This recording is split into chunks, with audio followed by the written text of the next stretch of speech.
Hi friends, இந்த ஒரு மாதமாக இந்த எறும்புக கிச்சனுக்குள்ளேயே தான் சுற்றிட்டு இருக்குதுங்க. பகல் நேரத்தில் எறும்பு இருக்காது, நைட் நாங்கள் தூங்க போக வரைக்குமே ஒரு எறும்பு கூட இருக்காது. நாங்கள் லைட்டெல்லாம் ஆஃப் பண்ணிவிட்டு தூங்க போனதுக்கப்புறம் அது வெளியே வந்துடும் போல். காலையில் 5:30 6 மணிக்கு கிச்சனுக்கு எந்திரிச்சு வரும்போது கீழே செவுத்துல எல்லாம் மொய் மொய்னு எறும்பு வரும். ஒரு 10 நிமிஷம்தான் ஒரு எறும்பும் கூட இருக்காது. ஆனால் எங்கே அடையுதுனே தெரியல. நானும் ஸ்லாப்பில் அங்கே இங்கேன்னு தொலைவி பார்த்தேன். எங்கேயாவது கீழே செவுத்துல இது ஓட்ட ஓட்டிருக்குமான்னு பார்த்தேன், எங்கேயுமே காணோம்.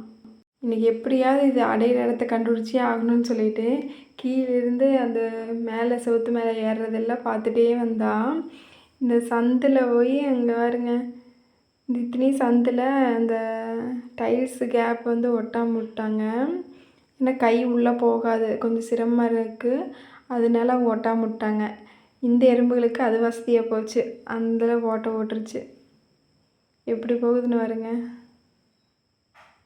எவ்வளோ தூரம் ஓட்ட ஓட்டிருக்குதுன்னு தெரில.